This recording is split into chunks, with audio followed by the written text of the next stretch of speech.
বেলায় আকাশের বাবার হার্ট অ্যাটাক করে। উনি কাজের জায়গায় অজ্ঞান হয়ে যায়।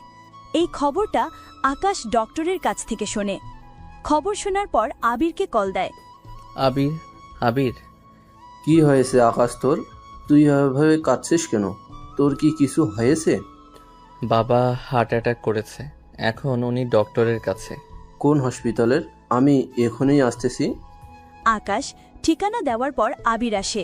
এইদিকে আবির আসার পর ডক্টরও চিকিৎসা করে বের হয়। ডক্টর, বাবা ঠিক হয়ে যাবে তো? চিন্তা করো না, তোমার বাবা ঠিক হয়ে যাবে। শুধু ওনাকে রেস্ট নিতে হবে, আর চিন্তা ভাবনা একদম করতে বলবে না। ঠিক আছে, কিন্তু ডক্টর আঙ্কেল, কত টাকা বিল হয়েছে? এই তো 20,000 টাকা হয়েছে। টাকাটা দিয়ে তোমার বাবাকে নিয়ে যেতে পারো। কথাটা শুনে মনটা খারাপ হয়ে যায়। তার কারণ আপনারা জানতে পারবেন, শুধু গল্পটার সাথে থাকলেই হবে। তাহলে আপনারা সবকিছু আস্তে আস্তে জানতে পারবেন। আরে বন্ধু, তুই এত চিন্তা কেন করছিস বলতো?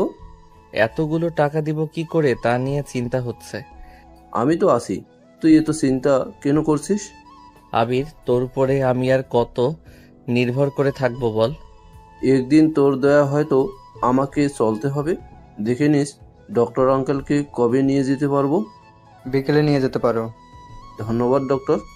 বিকালে আকাশ ওর বাবাকে বাসায় নিয়ে আসে। বাসায় আসার পর ওনাকে শুইয়ে দেয়। আকাশের পরিবারের সবাই আবিরকে ওনারা নিজেদের ছেলের মতো করে ভালোবাসে। মা জানো, আজকে হসপিটালের পুরো বিলটা আবির দিয়েছিল। সত্যি আবির, তোমার উপরে আমার পরিবার বারবার ঋণী হয়ে যাচ্ছি। আপনি তো আমার মায়ের মতো।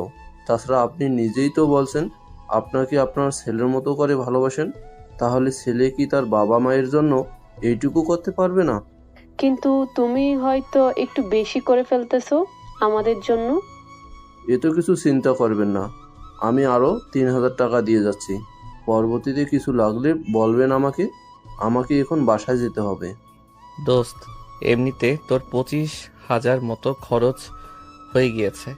তারপর এখন আবার তাই বলছিলাম কি, তোকে আমি চেষ্টা করব আস্তে আস্তে সব টাকা দিয়ে দেওয়ার জন্য। তুই চুপ করবি? আমি আমার বাবা মায়ের জন্য করছি। তাছাড়া তুই তো জানিস আমার পরিবারে বাবা ছাড়া কেউ নেই। আর বাবা তো থেকেও নেই, উনি ব্যবসার কাজে সারাক্ষণ বাইরে থাকে। আমাকে সময় দেওয়ার মতো ওনার হাতে সময় নেই। একমাত্র তোদের বাড়িতে আসলেই আমি বাবা মায়ের আদরটা পাই। আচ্ছা, এখন কি তুই থাকবি নাকি বাসায় চলে যাবি? কেন? না মানে, এখনো রান্না হয়নি তো, সেজন্য তুই থাকলে রান্না বসিয়ে দেব। আর যদি না থাকিস তাহলে কোনো রকমে রাতটা কাটিয়ে দেব। আমি খাবার নিয়ে এসেছি, তাই এখন এইগুলো দিয়ে খাওয়া শেষ করো সবাই, তারপর আমি চলে যাব। খাবার শেষে আবির চলে যায়। এভাবে যেতে যেতে 1 সপ্তাহ চলে আসে। 1 সপ্তাহ পরে বাবা, আমাকে কিছু টাকা দাও, আমাকে কলেজের ফিস দিতে হবে। তুই তো জানিস বাবার ইনকাম তেমন একটা ভালো না, তার উপর সংসারও চলাতে এখন কষ্ট হয়ে যায়। তার উপরে আমি কয়েকদিন আগে অসুস্থ হয়ে ওখানে, এমন অবস্থায় আমি তোকে টাকা দিব কি করে? আকাশ ওর বাবার কথা শুনে যতটা না কষ্ট পেল, তার চেয়ে বেশি কষ্ট হচ্ছে ওরা অনেক গরিব। আকাশের বাবা দিনে যা রোজগার করে তা দিয়ে ওদের দিনেরটা দিনে চলে যায়। গরিব হওয়ার সত্ত্বেও আকাশ কোনোদিনও নিজের শখ পূরণ করতে পারেনি। সব সময় ওদের পরিবারে অভাব অনটন লেগেই থাকে। বাবা, কলেজ থেকে স্যার বলেছে যদি ফিস না জমা করি তাহলে পরীক্ষা দিতে দিবে না। কি করব বল, আমার কাছে 100 টাকা আছে, এই নিয়েই আজকে বের হব। যদি দুপুরে না ফিরতে পারি তাহলে এই টাকার মধ্যে দুপুরে খাবার খেতে হবে। বাবা, আমি পড়াশোনা যদি ছেড়ে দেই তাহলে তোমার কষ্টটা তো কিছুটা কমাতে পারবো। না, এরকম কথা বলিস না তুই। তোকে আমি পড়াবো, দরকার হলে তোর স্যারের সাথে আমি কথা বলবো। তবু আমি চাই না তুই আমার মতো কষ্ট কর। তাহলে কি এখন আমার সাথে কলেজ যাবে? চল ওখানে গিয়ে কথা বলে দেখি। আকাশ ওর বাবাকে নিয়ে কলেজ আসে। এতে বাকি ছাত্রীরা আকাশ আর ওর বাবাকে দেখে হাসাহাসি করতে থাকে। এতে আকাশের রাগ হলেও কোনো কিছু বলার নেই, কেননা এই আর নতুন কিছু না। সাথে ওরা বলা বলি করতে থাকে। এই কলেজে আকাশের শুধু একটাই বন্ধু আছে। কারোর কথা গুরুত্ব না দিয়ে ওরা চলে আসে স্যারের কাছে। স্যার, আসবো কি? আসুন, বসুন এখানে। আপনার ছেলের অনেক টাকা বাকি, এতগুলো টাকা বাকি রেখে আমি কিছু করতে পারবো না। স্যার, আপনার কলেজে কি আমার এই ছেলেটাকে বিনা টাকায় কি পড়াতে পারবেন না? হাজার হাজার ছাত্রছাত্রীর মধ্যে ওকে কি পারবেন না এই সুযোগটা দিয়ে দিতে? দেখুন, সম্পূর্ণ ফ্রিতে তো সম্ভব না। আপনার ছেলে এই কলেজের টপার, তাই সেই হিসাবে আমি ওর বেতন অর্ধেকের চেয়ে কমিয়ে আনতে পারবো, কিন্তু সম্পূর্ণ কমাতে পারবো না। ওর পরীক্ষা 10 দিন পর, তাই ওখানে ফর্ম ফিল আপে 3000 টাকা জমা করে দিবেন, নয়তো আমার আর কিছু করার থাকবে না। স্যার, একটু দয়া করুন আমার ছেলেটাকে। দেখুন, আপনার ছেলে মেধাবী বিদায় আমি এত কিছু করেছি, নয়তো ওকে এই কলেজে রাখতাম না আমরা। আপনারা তাহলে এখন আসুন। আকাশ ওর বাবাকে নিয়ে চলে আসতে থাকে। এতে করে বাকি সবাই আরো একবার করে হাসতে থাকে। তা দেখে আকাশ, আমার জন্য ওরা তোকে এইভাবে অপমান করে, তাই না? না বাবা, তেমন কিছু না, আমি তো ঠিক আছি। তাছাড়া এইসব শুনতে শুনতে আমার অভ্যাস হয়ে গিয়েছে, কিন্তু ওরা তোমাকে এত কিছু বলে যে আমার সহ্য হয় না। তাহলে একদিন তুই বড় হয়ে এদের সবাইকে দেখিয়ে দিবি তুই আমার সন্তান ছিলি। ঠিক আছে বাবা, এখন তাহলে চলো বাসায় যাব। তুই বাসায় যা, আমি কাজে যাচ্ছি। ঠিক আছে বাবা, তুমি কিন্তু দুপুরে খেয়ে নিবে মনে করে। খাবো, তোর মাকে বলিস আমার জন্য খাবার রান্না না করতে, আমি রাতে খেয়ে নিব। আচ্ছা বাবা। আকাশের বাবা তো চলে যায় কাজে। এইদিকে আকাশ বিকেলে ওর বন্ধুর সাথে দেখা করে। আকাশের একমাত্র বন্ধু আবির। আবিরের সাথে দেখা হওয়ার পর কিরে এতক্ষণ লাগে কি তোর আসতে? কি করব, হেঁটে হেঁটে আসতে হয় আমাকে, তার জন্য তো সময় লাগবে। তাছাড়া দেখছিস না কতটা গরমে ভিজে গিয়েছি। এখানে বস, এই যে ঠান্ডা কিছু খেয়ে নে। না রে বন্ধু, এভাবে আর কত তোর উপরে আমি নির্ভর করে থাকবো? আমাকে তো কিছু একটা করতে হবে। আমি কি তোকে একবারও বলেছি আমার উপর তুই নির্ভরশীল? কিন্তু কি করব, তুই যখনই আসিস কিছু না কিছু তো আমাকে খাওয়াস, কিন্তু আমি তো তোকে কিছুই খাওয়াতে পারি না। তার উপর তুই বাবা মায়ের জন্য টাকা খরচ করিস। এভাবে আর কতদিন? চিন্তা করিস না, হয়তো এমন একদিন আসবে আমি তোর কাছে সাহায্য চাইতে আসব, সেদিন আমাকে তুই ফিরিয়ে দিবি না তো? আমি নিজের শেষ নিঃশ্বাস দিয়েও তোর সাহায্য করে যাব, কিন্তু আমার যে একটা কিছু করতে হবে। বাবার তো দেখছিস অবস্থা অনেক খারাপ, জানি না কখন কি হয়ে যায়। তারপর আমিও এখন অতটা বড় হইনি যে কোনো চাকরি করব।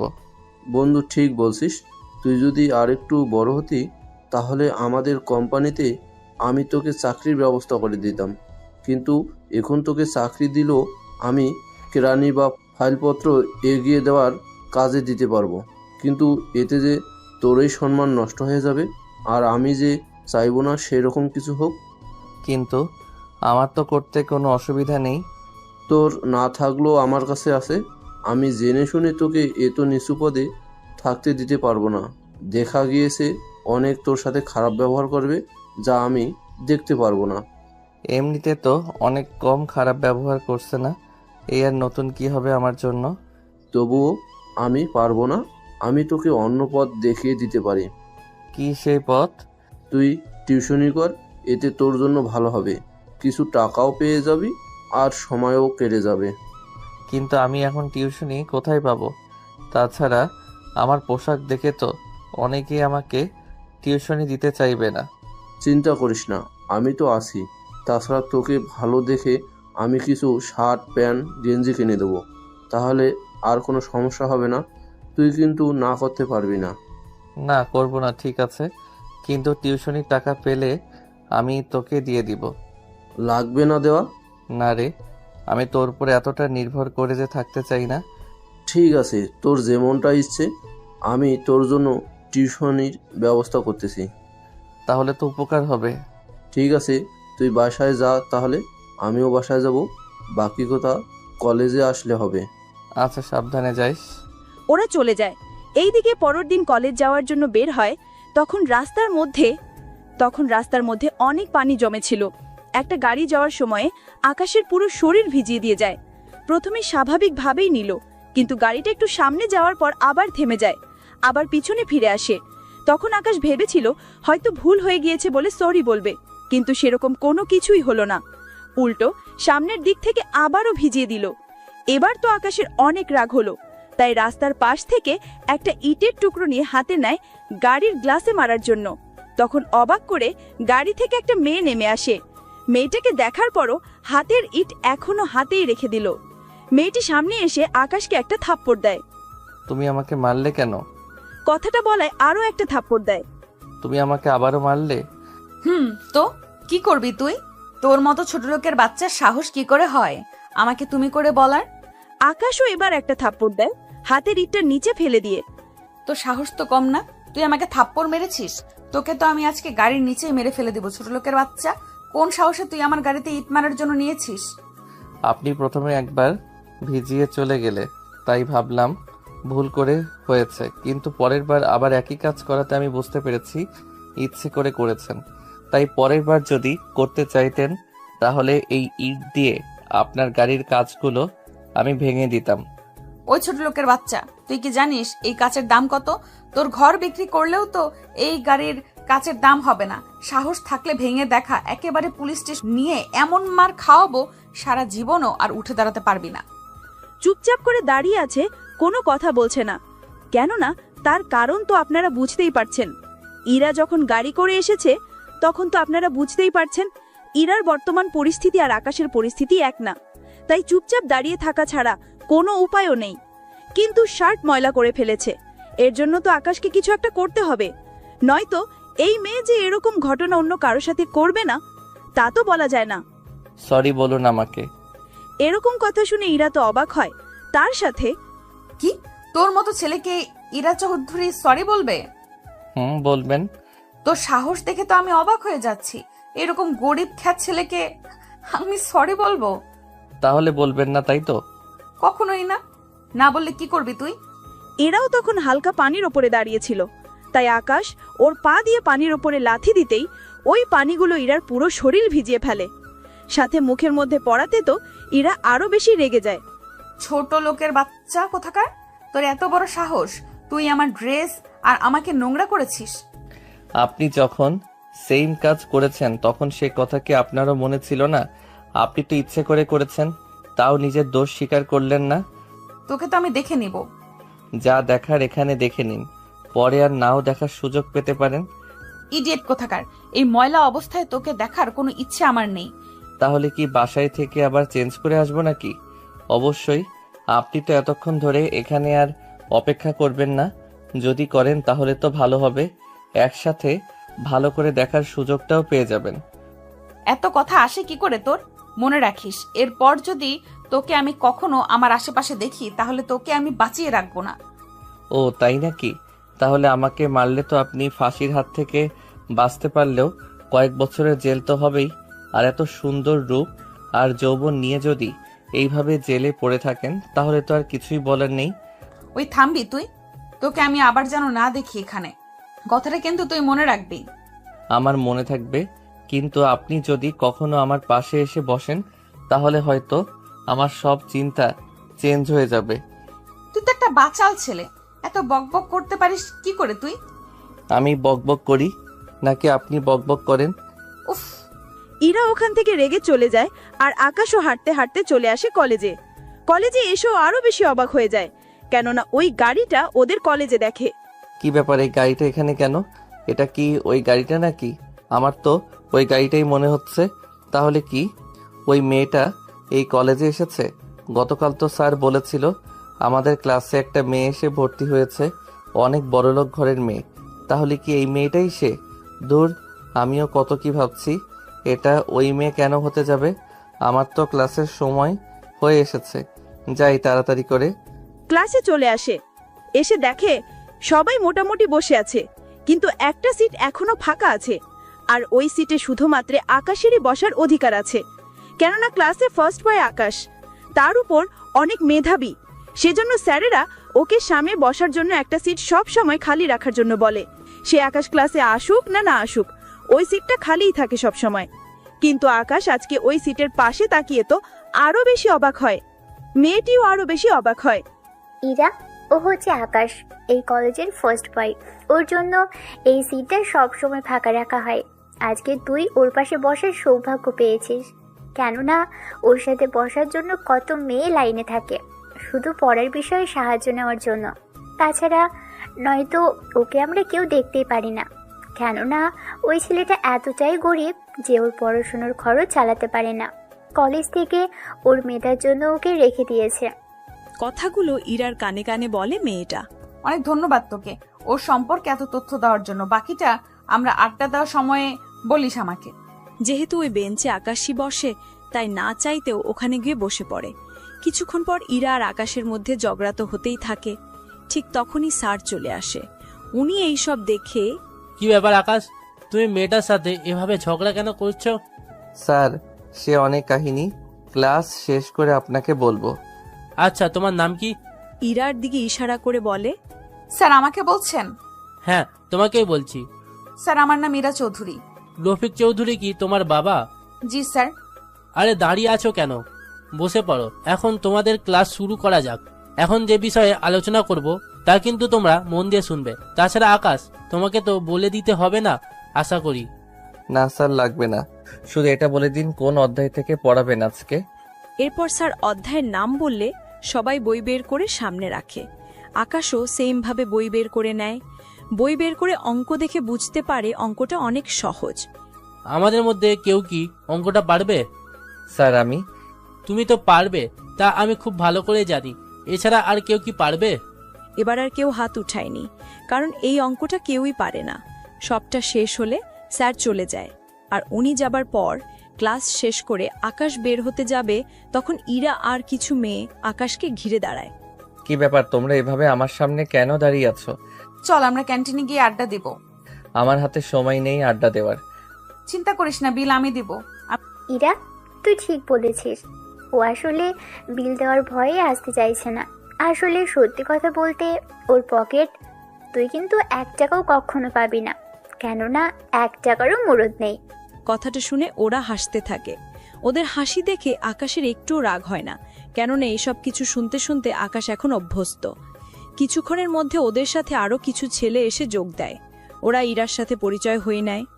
হাই, আমি রকি। মীরা চৌধুরী। তা কোথাও বসে কি কথা বলা যাবে সবাই মিলে? অবশ্যই যাবে। কিন্তু এই পকেটটাকে তো আমার সাথে নিতে পারবো না, তাই এই পকেটটাকে এখান থেকে বিদায় করতো তোরা। ওকে, আমরা এক্ষুনি এখান থেকে ধাক্কা দিয়ে বের করে দিচ্ছি। আরে ধাক্কা দিতে হবে না, ওর লজ্জা থাকলে এমনিতেই চলে যাবে। মনে হয় না যাবে, কারণ ওর লজ্জা বলতে আসলে কিছু নেই। কথাটা বলেই ওরা এক এক করে হাসতে থাকে। ওদের কথা শুনে অনেক রাগ হলেও চুপ করে থাকে। এইদিকে কোথা থেকে যেন আবির চলে আসে ওখানে। এ কি আকাশ, তুই এইভাবে দাঁড়িয়ে আছিস কেন? আবির, তেমন কিছু না, তুই কিন্তু এর মধ্যে ঢুকবি না বলে দিলাম। আগে আমাকে ব্যাপারটা বলবি তো, কি হয়েছে এখানে? তানু, ওই ছেলেটি কে রে? তানুর কানে কানে জিজ্ঞেস করে ইরা। তানুও ইরার কানে কাছে গিয়ে ফিসফিস করে বলে, ও হচ্ছে আবির। ও সম্পর্কে তো কিছু বল। ছেলেটি খুব ভালো, বাবা মায়ের অনেক টাকা পয়সা, প্রায় এই ধর তোদের মতো ও বরাবর হবে। কিন্তু এখানে আবির ছাড়া ওই গরিব ছেলেটার আর কোনো বন্ধু নেই।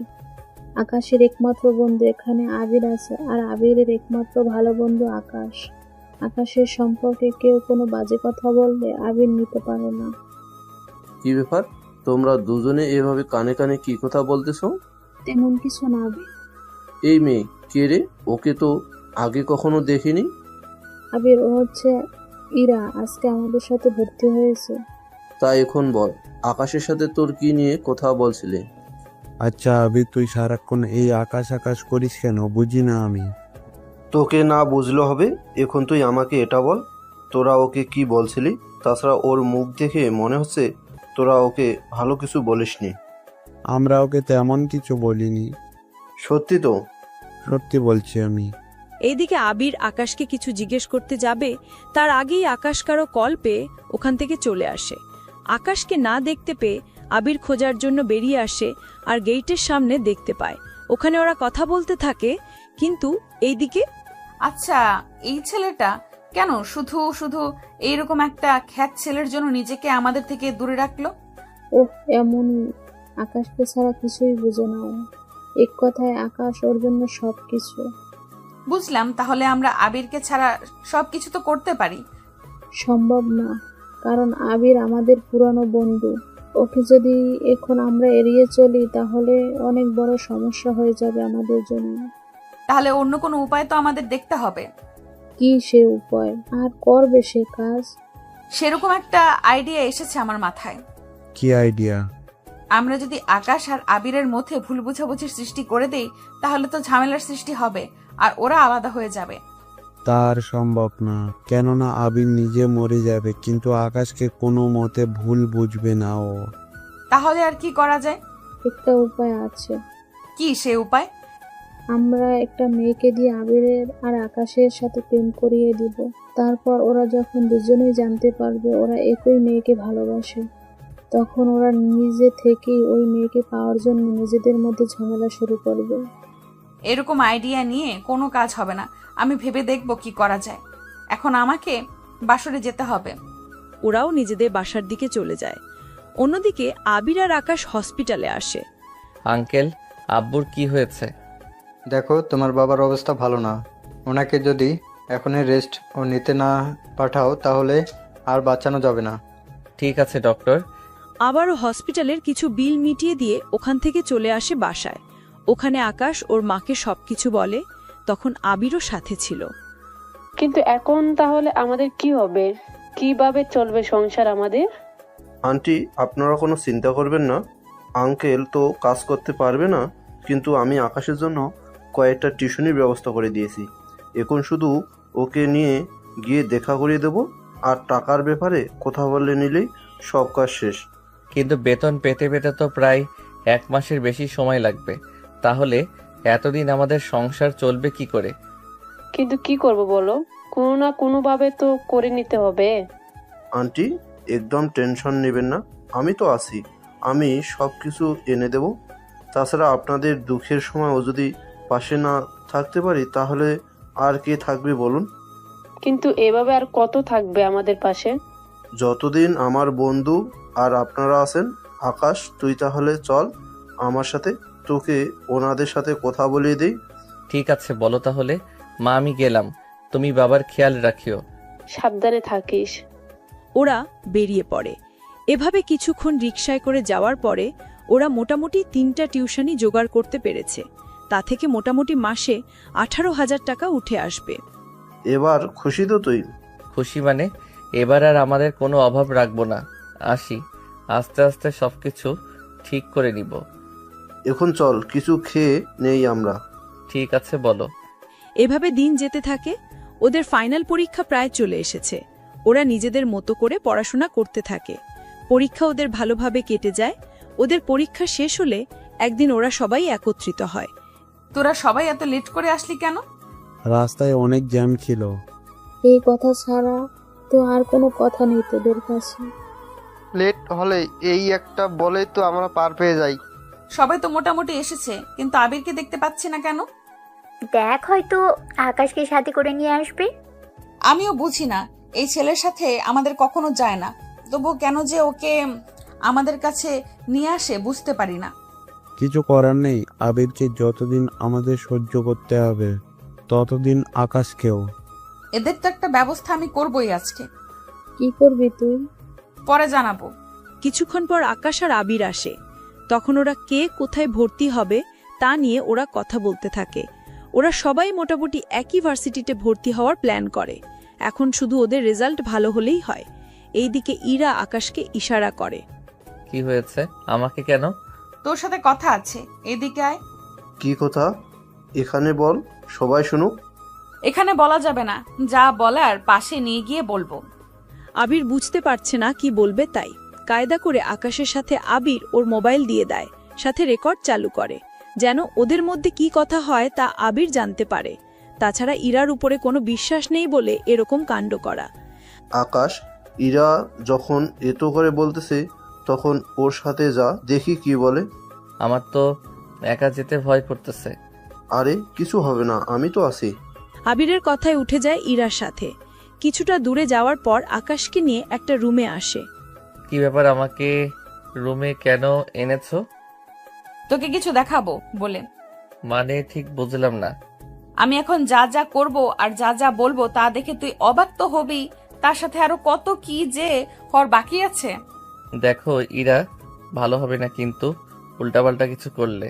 শোন, এখন আমি এমন অ্যাক্টিং করব যার জন্য আজকে তোকে সবাই ভুল বুঝবে, আর আবির নিজেই তোর কাছ থেকে দূরে সরে যাবে। আমি আবিরকে চিনি, ও আমাকে অনেক বিশ্বাস করে, ও আমাকে কিছু বলবেও না। তাছাড়া তোমার কি কথা আছে তাড়াতাড়ি বলো, আমাকে যেতে হবে। এত তারা কিসের? কথাটা বলে আকাশকে জড়িয়ে ধরে। এরপর ইরা ওর জামা কিছুটা সরিয়ে নেয়, তারপর সিনেমার কাহিনীর মতো সব করে। তারপর বাকি হইল চিৎকার করা, সেটাও কিন্তু আর বাকি রাখল না। এরই মধ্যে রকি সহ বাকিরা চিৎকার করে ওদের কাছে দৌড় দেয়। ওরা ওখানে যাবার পর দেখে ইরা আকাশের ওপরে শুয়ে আছে। আসলে ইরা আগে থেকেই ওইভাবে জড়িয়ে ধরে রেখেছিল যেন ওরা তা দেখতে পায়। ওরা ওখানে যাবার পর ওদের এরকম অবস্থায় দেখে ইরা এবার আকাশকে ছেড়ে দেয়। এইদিকে রকি তো সেইভাবে ক্ষেপে গিয়েছে, আকাশকে মারার জন্য হাত তুলে তখন আবির এসে হাত ধরে ফেলে। তুই কি আজকেও ওর মতো খারাপ ছেলের সঙ্গ দিবি? কে ভালো আর কে খারাপ তা আমি জানি না। তাছাড়া আকাশ এরকম কাজ করবে তা আমি বিশ্বাস করি না, আর কখনো করবই না। তুই বিশ্বাস করিস আর না করিস, আমি তো ওকে এখনই পুলিশের হাতে তুলে দিব। এই থাম, তোরা কি শুরু করলি তোরা? আবির প্লিজ বন্ধু, তুই এর ভিতরে আসিস না। তুই তো দেখলি আকাশ কিভাবে ইরাকে একা পেয়ে ওর সর্বনাশ করতে চেয়েছিল। এটা যে ইরার সাজানো কোনো নাটক না তা কি প্রমাণ আছে? আবির, তুই কি ওকে সন্দেহ করিস? করতেছি। আকাশ কি হয়েছে রে? এখানে সবার সামনে বলবো নাকি তোকে একা নিয়ে বলবো? তোকে কিছু বলতে হবে না। এই ব্যাগটা তোর কাছে সব সময় ছিল তো? কেন বলতো? ব্যাগটা আমার কাছে দে, আমি একটু আসতেছি। আর তোদেরকে বলে যাই, আমি আসা পর্যন্ত যদি তোরা আকাশকে কোনো কিছু বলতেছিস তো তোদের জন্য একটুও ভালো হবে না। কথাটা মাথায় রেখে কাজ করবি, বলে দিলাম আমি। ব্যাগ নিয়ে চলে আসে। তারপর ব্যাগ থেকে মোবাইল বের করে রেকর্ড চালু করে সবটা শুনতে থাকেন।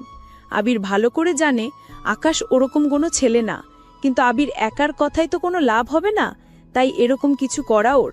কেননা ওরা এই ঘটনাটা অনেক দূর পর্যন্ত এগিয়ে নিয়ে যাবে, যা আবির বুঝতে পারে। সেজন্য প্রমাণের জন্য এটা করা। সবটা শোনার পর ওদের কাছে আসে। আকাশ, তুই বাসায় যা। ওকে তো আমরা পুলিশের হাতে তুলে দিব। সাহস কি করে হয় একটা মেয়ের সাথে এগুলো করার? ওরা কিন্তু একটু বেশি করছিস এখন। তুই ও তো কম করলি না। একটা ছেলের জন্য তুই আমাদের সাথে এইভাবে বাজে ব্যবহার করছিস। বাজে ব্যবহার আমি করলাম নাকি? তোরা সবাই মিলে ওকে ফাঁসিয়েছিস। আচ্ছা দোস্ত, আমরা ওকে ফাঁসিয়ে দিয়ে আমাদের কি লাভ হবে শুনি? তোদের অনেক লাভ হবে, যা তোরা নিজেরাও জানিস। তবে ইরা, তুই কেন চুপ করে আছিস? তোদের সবাইকে আমি অনেক ভালো মনে করতাম, কিন্তু ও গরিব বলে তোরা ওর সাথে এরকম বাজে একটা কাজ করতে পারলি, যা আমি স্বপ্নেও ভাবতে পারিনি। আকাশ, এখান থেকে চল। আর শোন, তোরা কেউ আমার সাথে আর কোনোভাবে যোগাযোগ করার চেষ্টা করবি না। তোদের মতো বন্ধু থাকার চেয়ে না থাকাই ভালো। ইরা, তোকে তো আমি ভালো মেয়ে এতদিন মনে করছিলাম, কিন্তু তুইও ওদের সাথে মিশে এতটা খারাপ একটা কাজ করবি আমি ভাবতেও পারিনি। এতে তোর উপরে কত বড় অপবাদ আসবে তা তুই নিজেও জানিস না। ওদের সাথে সম্পর্ক ছিন্ন করে ওখান থেকে চলে আসা আকাশকে নিয়ে। এইদিকে ওরা তো নিজেদের নিয়ে এখন আফসোস করতে থাকে, ইরা, তানু, রকি মিলে। ওই আকাশের জন্য আমরা নিজেদের বন্ধুকে হারালাম। ওই আকাশকে তো শান্তিতে থাকতে দিব না। ও তো এমনিতেও শান্তিতে নেই। জানিস না ওর পরিবারের অবস্থা কিরকম? আবিরের হাত ওর উপর থেকে একটু সরে গেলে আকাশকে কিন্তু খুঁজেও পাওয়া যাবে না। কিন্তু এখন তো উল্টো আবিরই আমাদের থেকে সরে গেল। শুধু শুধু আমি অ্যাক্টিং করতে গিয়ে এখন খারাপ মেয়ে হয়ে গেলাম। তোরা যাই বলছিস না কেন, আমি ওই আকাশকে কিন্তু মোটেও ছেড়ে দিব না। এইদিকে ওরা নিজেদের মধ্যে কথা বলে চলে যায়। অন্যদিকে আকাশ বাসায় চলে আসে। ওদের ভালোই দিন কাটতে থাকে, কিন্তু হঠাৎ করে আকাশের হাত থেকে 2টা টিউশনি চলে যাওয়াতে আকাশ আরও বেশি দুর্বল হয়ে পড়ে। 3 বছর পর আকাশের বাবা মা দুজনই মারা যায়। ওনারা মারা যাওয়ায় আকাশ তো দুঃখ পায়, সাথে আকাশের লাভও হয় অনেক। কিন্তু লাভ হওয়ার পর আবিরও নেই। এখন হয়তো আপনারা ভাবছেন আবির কোথায়, তাই তো? আসলে এই কয়েক বছরে অনেক কিছু হয়ে গিয়েছে। এখন আর আকাশের সাথে আবিরের কোনো যোগাযোগ নেই, আর নাই বাকি কারোর সাথে, কেননা 3 বছরে অনেক পরিবর্তন হয়ে গিয়েছে, যা আপনারা এখন জানতে পারবেন। তবে বর্তমানে আকাশ অনেক বড় একটা কোম্পানির সিইও। আপনারা হয়তো ভাবছেন তা কিভাবে সম্ভব। আসলে আপনাদের বলেছিলাম না, আকাশের বাবা মা মারা যাওয়ার পর একটা দিকে লাভ হয়, আর সে লাভের জন্যই আকাশ একটা কোম্পানির সিইও এখন। সেই কারণটা জানতে হলে আপনাদের ওই দিনের পরের ঘটনা থেকে আকাশের বাবা মায়ের মৃত্যু পর্যন্ত ঘটনাগুলো জানতে হবে। তাহলে চলুন শুরু করি। আকাশ, তুই তাহলে বাসায় যা, আমিও বাসায় যাব। তবে মন খারাপ করিস না, আমি তো আছি তোর পাশে। তুই কিন্তু একটুও মন খারাপ করে থাকিস না। ঠিক আছে বন্ধু। এইদিকে রেজাল্ট দেওয়ার পর ওরা ভার্সিটিতে সবাই ভর্তি হয়ে যায়, কিন্তু ভার্সিটির খরচ যেন আকাশকে আরো বেশি অসহায় করে তোলে, কেননা এখানে অনেক বেশি খরচ পড়ে যায়। আবির, এই আবির, আরে বল, কি হয়েছে? এখানে তো অনেক খরচ পড়ে যায়, কি করব বল? কিন্তু কি করবি বল? এখান থেকে যদি পড়াশোনা শেষ করতে পারিস তাহলে তো আর কোনো কিছুই করতে হবে না। জানি, কিন্তু আমি যে আর পারছি না এত খরচ সামলাতে। চিন্তা করিস না তুই, আমি তো আছি। এখন বাসায় যা, তাহলে কিছুদিন পর পরীক্ষা, সেজন্য প্রায় 5,000 টাকা দিতে হবে। আমি না হয় তোকে টাকাগুলো দিয়ে দেব। লাগবে না রে বন্ধু, আমি ম্যানেজ করে নিব। এভাবে চলতে থাকে কিছুদিন। তারপর আকাশ ভার্সিটির সব বিল দিয়ে দেয়। তারপর পরীক্ষার হলে তানু, আমার মাথায় একটা বুদ্ধি এসেছে। কি বুদ্ধি? পরীক্ষার হলে ওকে সবার সামনে অপমান করার আর পরীক্ষার হল থেকে বের করে দেওয়ার। কি সেটা?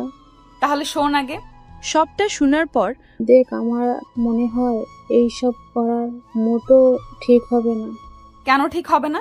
আমরা ওকে দেখতে পারি না ঠিকই, কিন্তু কিন্তু কি, থেমে গেলি কেন? তাই বলে ওর লাইফটাকে এইভাবে নষ্ট করে দিতে পারি না। ওর লাইফ তো এমনিতেই নষ্ট হয়ে আছে, এই আর নতুন কি? তবুও ব্যাপারটা ভেবে দেখ। ঠিক আছে, তুই যখন এত করে বারণ করছিস তখন আর নাই করলাম। তাহলে এখন লেখা শুরু কর তাড়াতাড়ি। ওরা পরীক্ষা দিতে থাকে। আকাশ ওর মতো করে সবটা লিখে নেয়। লেখা শেষ করে খাতা জমা দিতে যাবে, তখন খেয়াল করে ইরা তেমন কিছু না লিখে শুধু কলম কামড়াচ্ছে। সেদিকে তাকিয়ে আবার খাতার দিকে তাকায়, তারপর খাতায় কি যেন লিখে বেরিয়ে পড়ে। পরীক্ষা শেষ হওয়ার পর, এই তোর খাতায় কি লিখেছে রে? তুই জেনে কি করবি? আরে বল, আমিও একটু শুনি। বলা যাবে না। তা লাভ লেটার আবার লিখে দেয়নি তো? সেসব কিছু না। তাহলে বলতে সমস্যা কি সেটা তো বল। আমার অঙ্কে একটু সমস্যা হচ্ছিল, আর ও খাতা জমা দেওয়ার সময়ে দেখে ফেলে আর এসে অঙ্ক মিলিয়ে দেয়, ব্যাস এইটুকুই। কি ব্যাপার? ও তো সাহায্য করতে চাইছে, ব্যাপারটা কি বলতো? আমি নিজেও জানি না। কিছু একটা তো হয়েছে, কি বলতো? আরে তেমন কিছু না। ঠিক আছে। এইদিকে দিন যেতে থাকে। আকাশের সাথে ওদের বন্ধুত্ব কিছুটা হতে থাকে, তবে যতটা হলে ভালো বন্ধু হওয়া যায় ঠিক ততটা না। পরীক্ষা শেষ হয়ে যায়, দেখতে দেখতে 2 বছর কেটে যায়। আকাশ, তোকে কিছু কথা বলার ছিল আমার। কি কথা? আমি একটা কাজে দেশের বাইরে যাব, তবে কবে ফিরবো তা জানি না। বড় জোর তুই 1 মাস থাকবি, এর বেশি তো না। না রে, আমি এবার বেশি থাকতে পারি, অনেক কাজ আছে। তাছাড়া আমি কবে আসবো জানি না, তবে যদি আসি 3 মাসের মধ্যে ফিরে আসবো। আর যদি এই 3 মাসের মধ্যে না ফিরি আসি তাহলে কি বলছিস না কেন? তাহলে হয়তো আমি 3 বছরও আমার আর আশা হবে না। তবে তোর সাথে যোগাযোগ করার চেষ্টা করব আমি। তোকে অনেক মিস করবো রে। তুই কান্না করলে আমি যাব কি করে বল? ঠিক আছে, কান্না করব না, আমি তোর অপেক্ষায় থাকবো। চলি তাহলে বন্ধু, নিজের খেয়াল রাখিস। আর একটা কথা, ওদের সাথে তেমন একটা মেশার দরকার নেই। আমি থাকবো না, না জানি ওরা তোকে কোন বিপদে ফেলে দেয়, তা নিয়ে আমার চিন্তা হয়। ওরা মনে হয় অনেকটা ভালো হয়ে গিয়েছে, এরকমটা করবে বলে তো মনে হচ্ছে না। এখনো কিছুই দেখিসনি তুই? তোর পিছনে এখনো রকি পড়ে আছে, ওর তোর ক্ষতি করার জন্য উঠে পড়ে লেগেছে। তবে ওদের থেকে সাবধানে থাকিস। আমি এখানকার ওসিকে সবকিছু বলে রেখেছি, উনি কিছু হলে দেখে নেবে। ওসিকে কি বলেছিলি? দেখ, ওরা তোর পকেটে কোনো কিছু ঢুকিয়ে দিয়ে তোকে বিপদে ফেলার চেষ্টা করবে, সেজন্য আমি সব ব্যবস্থা করে রেখেছি। সত্যি বন্ধু, তোর উপকার আমি কখনো ভুলবো না। জীবনের শেষ দিন পর্যন্ত চেষ্টা করব তোর ঋণ শোধ করে দেওয়ার। এরকম কিছু যেন না আসে, আঙ্কেল আন্টি খেয়াল রাখিস তুই। আবিদ চলে যায়। চলে যাওয়ার সময় বাকি বন্ধুদের সাথেও কথা বলে নেয়। ওদের সাথে কথা শেষ করে বিদায় নিয়ে চলে যায়। এদিকে আকাশ ভার্সিটির থেকে সরাসরি প্রাইভেট পড়াতে চলে যায়। অন্যদিকে আবির তো চলে গিয়েছে। তো কি হয়েছে? আরে এবার কিন্তু আকাশের উপরে প্রতিশোধ নেওয়ার সুযোগ চলে এসেছে। এটা করা কি ঠিক হবে? তুই কি ঠিক আছিস? তুই হঠাৎ করে এরকম কথা বলছিস? দেখ, ছেলেটা গরিব ঠিক আছে, কিন্তু ও তো আমাদের সাথে মেশার জন্যও আসে না। তাহলে কেন শুধু শুধু ওর ক্ষতি করতে যাব? তাছাড়া আমরা তো পড়াশোনার ব্যাপারে ওর থেকে কত রকমের সাহায্য নিয়ে থাকি। এইরকম করলে ও আমাদের আর সাহায্য করবে? দেখ ইরা, তুই যদি না থাকিস তাহলে থাকিস না, সমস্যা নেই, আমরা তো আছি। ঠিক আছে, তোরা থাক, আমি এবার বাসায় যাব, অনেক কাজ আছে আমার। ঠিক আছে, কাল আবার দেখা হবে। টিউশনি শেষ করে কিছু টাকা পায়। ওই টাকাগুলো নিয়ে কিছু বাজার করে চলে আসে বাসায়। সাথে ওর বাবা মায়ের জন্য ঔষধও নিয়ে আসে। এই নাও ওষুধ, আর এই নাও বাজার।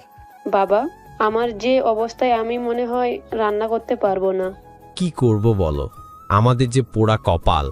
এই বয়সে ভেবেছিলাম ছেলেকে বিয়ে দিয়ে দিব, ছেলের বউ আমাদের সেবা যত্ন করবে, কিন্তু এখন দেখি আমাদের পাশে ছেলে ছাড়া আর কেউই নেই। বাবা চিন্তা করো না, আমি রান্না করে নিয়ে আসতেছি, তোমরা রেস্ট নাও। তুই কি পারবি করতে? দেখি না কতটুকু পারি। এইদিকে রান্না শেষ করে আকাশ ওর বাবা মায়ের সাথে খেতে বসে।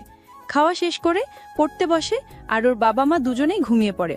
আকাশ পড়তেছে আর ভাবতেছে ওর ভবিষ্যৎ নিয়ে, কিভাবে ওর বাবা মায়ের দেখাশোনা করবে তা নিয়ে। অন্যদিকে পরের দিন ভার্সিটিতে ইরা আকাশকে দেখতে পেয়ে ডাক দেয়। এই আকাশ, আকাশ, এই আকাশ। কারো মুখে নিজের নাম শুনে চারদিকে তাকায়, কিন্তু কাউকে দেখতে পাচ্ছে না। আরে গাধার বাচ্চা, পেছনে কি তাকাতে পারছিস না? গাধা তো পিছনে কখনো তাকায় না, কিন্তু আমাকে গাধা বলল কে? আমি বলেছি। আমাকে কোন দিক দিয়ে গাধা লাগে তোর কাছে? কোনো একটা দিক দিয়ে তো লাগেই, যার জন্য গাধা বলে ডেকেছি। আচ্ছা, সেসব কথা বাদ দিলাম, কেন ডেকেছিস তা বল। তোর সাথে কিছু গুরুত্বপূর্ণ কথা আছে আমার। দেখ, আমি এখন অঙ্ক করে দিতে পারবো না, আর তাই আর নাই তোর সাথে গল্প করার মতো সময় আছে আমার। আরে শুনে জানা। একটু না। আচ্ছা, ওই দিকটায় গিয়ে না হয় কথা বলি। জি না, কোনো দিকেই না। এই বলে চলে আসে, কেননা আকাশ আবিরের কথা মনে রেখেছে। আবির তো বলেছিল ওরা যে কোনো ভাবে আমাকে বিপদে ফেলার জন্য চেষ্টা করে যাবে, আর আমাকে এটাও বলে দিয়েছে ওদের সাথে যেন না মিশি। কিন্তু ইরা আজকে আমাকে এরকম ভাবে ডাকলো কেন, তাই তো বুঝতে পারলাম না। সে যাক গিয়ে, আমি আমার মতো করে ক্লাসে যাই। ক্লাসের দিকে হাঁটা ধরে, তখন তানু এসে সামনে দাঁড়ায়, আর ওর সাথে আরো একটা মেয়েও আসে। আকাশ, কোথায় যাচ্ছ? এই তো পার্কের দিকে যাচ্ছি, যাবি কি আমার সাথে? অবশ্যই যাব। তা কোন দিকটায় গিয়ে বসবে বলো, আমরা না হয় ওখানে গিয়ে বসবো। তার দরকার হবে না, আমার কাছ থেকে দূরে সরে গিয়ে বসলেই হবে। তা তো আমি পারবো না, তোমাকে আমার যে অনেক ভালো লাগে, আমি তো তোমাকে কাছে পেতে চাই। ছি ছি ছি, এসব কি কথা বলছেন? ঠিক কথাই তো বললাম। ওদের কাছ থেকে পালিয়ে আসার সময় ইরার সাথে ধাক্কা লাগে। আকাশ তো ভেবেছিল ইরা হয়তো ওটে মারবে, কিন্তু ইরা তেমন কিছুই করেনি। কি ভেবেছো, মারবো তোকে? তা এখন বল, এইভাবে কাকে দেখে দৌড়াচ্ছিলি? আকাশ তারপর ইরাকে কথাগুলো বলে। সবটা শোনার পর যা ভেবেছিলাম তাই হলো। মানে? আমি তখন তোকে এটাই বলতে চেয়েছিলাম, রকি, তানু আর ওরা মিলে তোর পেছনে লেগেছে তোর ক্ষতি করার জন্য। তুমি তো ওদের দলে, তাহলে আমাকে কেন এইসব কথা বললে? তা তোর না জানলেও চলবে, তুই ওর থেকে সাবধানে থাকিস। আমি কাল থেকে আর ভার্সিটিতে আসবো না, কয়েক মাসের একটা জায়গায় যাব। কবে আসবো তারও কোনো ঠিক নেই, তাই যাওয়ার আগে এতটুকু বলবো, একটু সাবধানে থাকিস ওর থেকে। তোকেও ধন্যবাদ যাওয়ার আগে সবটা বলে যাওয়ার জন্য। আমি তখন ভেবেছিলাম আমাকে আবার ফাঁসাতে, হয়তো তখন ওইভাবে ডেকেছিলে, তাই আমি তোমার কথা না শুনে চলে আসছিলাম। আচ্ছা, কোনো ব্যাপার না, নিজের খেয়াল রাখিস। এবার ওখান থেকে ইরাও চলে যায়। এভাবে ইরা আর আবির, ওরা দুজনই আকাশের মাঝ থেকে হারিয়ে যায়। তবে ইরার সাথে আকাশের এখন আর সেরকম ভাবে কোনো কথা বা দেখা হতো না, আর নাই তেমন একটা বন্ধুত্ব হতো। কিছুক্ষণ পরে আকাশের নাম্বারে কল আসে হসপিটাল থেকে। আঙ্কেল, আপনি এই অসময়ে কল দিয়েছেন? তোমার বাবা মায়ের অবস্থা অনেক খারাপ, তুমি তাড়াতাড়ি হসপিটালে আসো। আঙ্কেল, আমি এখনই আসতেছি। তাড়াতাড়ি আসো। পাশেই তখন রকি আর তানু ছিল। ওদের কোনো কথার গুরুত্ব না দিয়ে চলে আসে হসপিটালের দিকে। ওখানে এসে জানতে পারে আকাশের বাবা মা আর নেই, দুজনই মারা যায়। ওনাদের এইভাবে দেখে আকাশ তো কান্না করতে থাকে। ডক্টর আকাশকে সান্ত্বনা দিতে থাকে। তারপর সব কিছু ব্যবস্থা করে দিয়ে আকাশের বাবা মাকে মাটি দেওয়া হয়। টানা 1 সপ্তাহ আকাশ নাই কারোর সাথে কথা বলেছে, আর নাই ঠিকভাবে খাবার খেয়েছে, শুধু একা একা একটা কোনায় পড়ে থাকতো। 7 দিন পর হঠাৎ করে একটা লোক আসে ওদের বাসায়। আপনার পরিচয় কি? আপনাকে তো ঠিক চিনলাম না। এখানে শাহজাহান আর পারুল আক্তার নামে কি কেউ থাকে? জি থাকতো, কিন্তু ওনারা 1 সপ্তাহ আগে হসপিটালে মারা যায়। কিন্তু আপনি কে? আমি ইন্স্যুরেন্স কোম্পানি থেকে এসেছি। তুমি ওনাদের কি হও? জি বলুন, কি দরকার? আমি ওনাদের একমাত্র ছেলে। আপনার বাবা মা একটা বিমা করে গিয়েছিল, বিমাটা ছিল 4 কোটি টাকা। যেহেতু ওনারা দুইজনে মারা যায় আর এখনো ওনারা সে টাকা পরিশোধ করতে পারেনি, তাই সেই হিসাবে ওনারা মারা যাওয়ার সাথে সাথে টাকা আর দিতে হবে না, উল্টা কোম্পানি থেকে আপনার হাতে 4 কোটি টাকা তুলে দিতে হবে। তার জন্য ওনাদের ডেথ সার্টিফিকেট এবং মেডিকেল রিপোর্ট গুলো দিতে হবে। যদি ওনাদের কোনো রোগ থাকে তাহলে কি পাবো টাকাগুলো? পাবেন, তবে বড় কোনো রোগ থাকলে পাবেন না। কিন্তু যেমন ওনার এই রোগগুলো ছিল, কিন্তু উনি অন্য রোগ মারা গেছেন, এরকম ভাবে পাবেন। তাহলে বুঝতে পারছেন তো সবকিছু? আপনি তাহলে সবকিছু তৈরি করে রাখুন, আমি এসে 3 দিন পর নিয়ে যাব। উনি যাওয়ার পর আকাশ সবকিছু তৈরি করে রাখে। তারপর সবকিছু মজা দেওয়ার 1 সপ্তাহ পর পুরো টাকাটা আকাশ হাতে পায়। টাকা হাতে পাওয়ার পরই 3 বছর শেষ হয়। বর্তমানে এখন কি হতে চলেছে তা আপনারা নিজের চোখে পড়ুন আর শুনুন। বর্তমানে স্যার, আপনার একটা মিটিং আছে, তাই আপনাকে 10 মিনিটের মধ্যে তৈরি হয়ে বেরিয়ে পড়তে হবে, নয়তো অনেক লেট হয়ে যাবে। কিছু হবে না, খাবার দিতে বলো আগে, আর আমার কোটটা পরিয়ে দাও। জি স্যার, এখনই পড়িয়ে দিচ্ছি। কোট পরার ভিতরে নাস্তাও করে নেয়। তারপর কিছু সিকিউরিটি নিয়ে বেরিয়ে পড়া অফিসের দিকে, কেননা এখন আকাশ নাম্বার 1 বিজনেসম্যানের টাকা, এত টাকা কামিয়েছে যা বলার বাহিরে। অন্যদিকে রকি, কোথায় তুমি? এই তো আমি অফিসে যাওয়ার জন্য রেডি হচ্ছি, তাড়াতাড়ি আমার খাবার দাও। দিচ্ছি তো। তা তোমাকে যা যা বলছি তা কি মনে আছে তোমার? থাকবে না কেন? তবে তোমাকে তো বলা হয়নি একটা কথা। কি কথা? আরে আমার তো আবিরদের কোম্পানির সব কিছু কিনে ফেলার জন্য আজকে যাচ্ছি একটা নিলামে। সত্যি বলছো? সত্যি। আমি তাহলে এখন আসি। আচ্ছা, সাবধানে যাও। রকি বেরিয়ে পড়ে। আপনাদের তো বলা হয়নি, রকি আর তানু একে অপরকে ভালোবেসে বিয়ে করে নেয়। বুঝতেই তো পারছেন, দুজনে সে কলেজ লাইফ থেকে এক হয়ে অন্যের ক্ষতি করার চেষ্টা করে গিয়েছে, এখনো ঠিক তাই করে যাচ্ছে। বর্তমানে শোনো, যত টাকা লাগুক তুমি ওদের সম্পত্তি কিনে নাও, তাহলে আমাদের প্রতিশোধ নেওয়া হয়ে যাবে। ঠিক বলেছ। আমরা তো প্রতিশোধ নিব। ওর জন্য আমরা কোনোভাবেই কোনো কিছুর করে উঠতে পারিনি। ঠিক বলছো। আবিরের জন্য ওই ছোট লোক ছেলেটার বাচ্চাটাও আমাকে মেরেছে। এত তাড়াতাড়ি তা ভুলে যাই কি করে আমি? কিন্তু আবিরের মতো অনেক টাকা ছিল, তাহলে ওরা এত অসহায় হলো কি করে? আরে আবির তো বিদেশে গিয়েছে, 4 বছর হয়েছে। এই 4 বছরে ও একবারের জন্য দেশে ফিরে আসেনি। তাহলে আর কি করে বাকিটা হবে বলো? এই 4 বছরের ভিতরে ওদের কোম্পানির দেনার দায়ে আস্তে আস্তে ডুবে যায়। এখন নিলাম হবে ওদের বাড়িটা। শোনো না, আমিও আসি তোমার সাথে। ঠিক আছে, চলো। এইদিকে ওরা দুজন চলে আসে। অন্যদিকে আকাশ এখনো বাসায় বেরিয়ে আসতে থাকেন, কেননা আকাশও খবর পেয়েছে আবিরদের বাড়িটা বিক্রি করা হবে। তাই আকাশ তো যেতে পারবে না, সেজন্য ও লোকদের বলে, এই ঠিকানায় যাবে, এখানে আজকে নিলাম হবে। আমি যে কোনো মূল্যে ওই বাড়িটা পেতে চাই। কিন্তু কত কোটি টাকা হলে আমরা তা নেব? যত কোটি টাকা লাগুক, আমার যে কোনো মূল্যে এই বাড়িটা চাই। এবার যত টাকা খরচ করতে হয় করো, তবে বাড়িটা কিন্তু আমার চাই। এই নাও চেক, যত টাকা লাগবে তা বসিয়ে দিয়ে চেক ওনাদের হাতে দিয়ে চলে আসবে। ঠিক আছে স্যার। চেক দিয়ে আকাশ আবার চলে আসে দেশের বাইরে, কেননা দেশের বাইরের আকাশের কিছু কাজ আছে, যার জন্য ওখানে যাওয়া। আকাশের লোক তো ওই জায়গায় চলে আসে। এদিকে নিলাম শুরু হয়। অনেক কিছুর পর বাড়িটা 2 কোটি টাকার বিনিময়ে কিনে নেয়। বাড়িটা রকি আর তানু না কিনতে পেরে রাগে ওখান থেকে চলে আসে। এটা কি হলো? 80 লক্ষ টাকার বাড়ি কেউ 2 কোটি টাকা দিয়ে কে কেনে? আমিও তো ভাবছি, কে এই লোক যে এত কোটি টাকা লস করে এই বাড়িটা কিনে নিল? আমারও তো সেই একই প্রশ্ন, কার এতটা প্রয়োজন ছিল বাড়িটা? মাঝখান দিয়ে আমরা বাড়িটা আর কিনতে পারলাম না। অন্যদিকে আমেরিকায় চলে আসে। ওখানে আসার পর একটা হোটেলে উঠে রেস্ট নিতে থাকে। কিছুক্ষণ পরেই আমে পাশটা ঘোরার জন্য বের হয়। তখন সামনে আবিরের মতো কাউকে দেখতে পেল, কিন্তু ডাক দেওয়ার আগেই হারিয়ে গেল। সময় স্যার, কিছু হয়েছে? না, আমি ঠিক আছি। তোমরা একটা কাজ করো, এই দিকটায় গিয়ে দেখো কোনো সমস্যা আছে কিনা। যদি না থাকে তাহলে ওই দিকটায় আমি একটু ঘুরে দেখব। স্যার 5 মিনিট সময় দেন আমাকে, আমি দেখতেছি। ওরা সবকিছু দেখে নেয়। কোনো প্রকার সমস্যা না থাকায় আকাশ ওখানে কিছুক্ষণ প্রাকৃতিক দৃশ্য উপভোগ করতে থাকে। একটু পরে ইরাকে দেখতে পাচ্ছে সামনে, কিন্তু এখন এটাকে চোখের ভ্রম বলে ধরে নেয়। ইরা এখানে আসবে কোথায় থেকে? আচ্ছা, আমি তখন ইরার মতো আবিরকেও দেখে এরকম করলাম না তো? এটাই হবে, নয়তো আবিরকে আমি এতবার ডাকার পরও ও কেন আমার পাকে সাড়া দেয়নি তা তো আমাকে ভাবতে হবে। তাহলে কি দুটো আমার ভ্রম ছিল? কথাগুলো নিজের মনে মনে ভাবতে থাকে। ভাবনার চিন্তা ভেদ করে আকাশ ওখান থেকে উঠে চলে আসে। এরপর ওই দেশে মোটামুটি 7 দিনের মতো থাকতে হয়েছে। এই 7 দিনে আকাশ আবির আর ইরার কোনো দেখা পায়নি। 7 দিন পর দেশে ফিরে আসে। এসে ওর লোকদের বলে, তোমাদের যে কাজটা করতে দিয়েছি সেই কাজটা কি করা হয়েছে?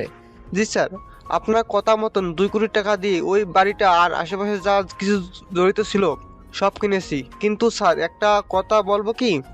কি কথা? স্যার এতগুলো টাকা খরচ করে আপনি এই বাড়িটা কেন কিনতে গেলেন, যদি একটু বলতেন। কেন, নিলামে কি বাড়িটার দাম আরো কম ছিল? জি স্যার। কত ছিল? স্যার বাড়িটার দাম আর আশেপাশে বাকি যা আছে তা নিয়ে ধরা হয়েছে 60 লক্ষ টাকা। তাহলে তো তোমরা 1 কোটি টাকার মধ্যে কিনে ফেলার কথা, কিন্তু ওখানে এত বেশি টাকা লাগলো কেন? রকি গ্রুপের রকি আর ওনার বউও এখানে এসেছিল। ওনাদের জন্য শেষমেশ আমাদের 2 কোটি বলতে হয়েছে, কারণ আপনি তো বলেছিলেন যত টাকা লাগুক আপনি দিবেন। তাই আর আমরা কোনো দিক না তাকিয়ে বাড়িটা কেনার জন্য দাম একটু বেশি বলে ফেলছি।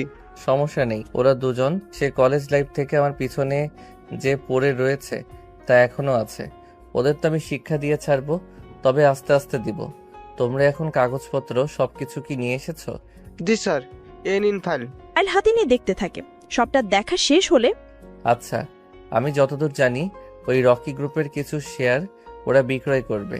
তুমি এই ব্যাপারে খোঁজ নাও, আমি ওদের শেয়ার কিনে নিব। ঠিক আছে স্যার, তাই করব। কিছুদিন পর আকাশের বাবা মায়ের মৃত্যুবার্ষিকী, তাই আকাশ ওনাদের কবের কাছে যায় আর কবর জিয়ারত করে নেয়। তোমরা একটা কাজ করো, এই জায়গার আশেপাশে যত এতিমখানা আছে সব এতিমখানায় একটা করে গরু আর 10 লক্ষ টাকা করে দিয়ে দাও। আর সাথে এও বলবে এই গরু যেন জবাই করে, ওখানে থাকা সব বাচ্চারা যেন খেতে পায়। আর পথের আশেপাশে যতজন দরিদ্র মানুষ দেখবে তাদের হাতে এই পণ্য আর 1000 টাকা করে দিয়ে আসবে। এই কাজগুলো আমি তাড়াতাড়ি যেন শেষ হয়। চিন্তা করবেন না, আপনার কথা মতন আগের আমরা 15টা গরু কিনে রেখেছিলাম। এখন শুধু আমাদের লোকদের দিয়ে গরু আর টাকা পাঠিয়ে দেবো, সাথে ওনাদের বাকিটা কি কি করতে হবে সে বিষয়েও বুঝিয়ে দেবো। তাই করো। এখন ভোর 7টা বাজে, 8টার ভিতরে যেন এতিমখানায় সব পৌঁছে যায়।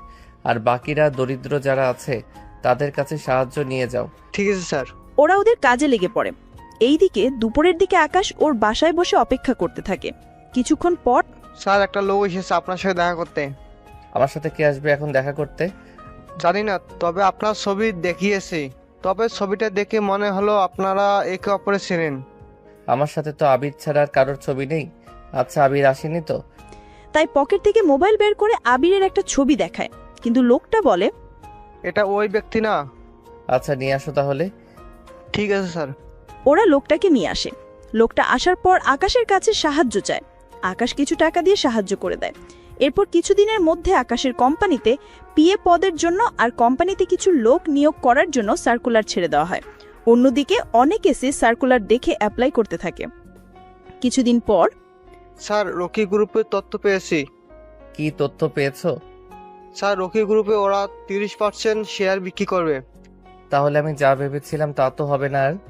জি স্যার, ওই কোম্পানিতে 50% শেয়ার রকির নামে, 10% ওনার বইয়ের নামে, আর বাকি 40% উনি বিক্রি করবে।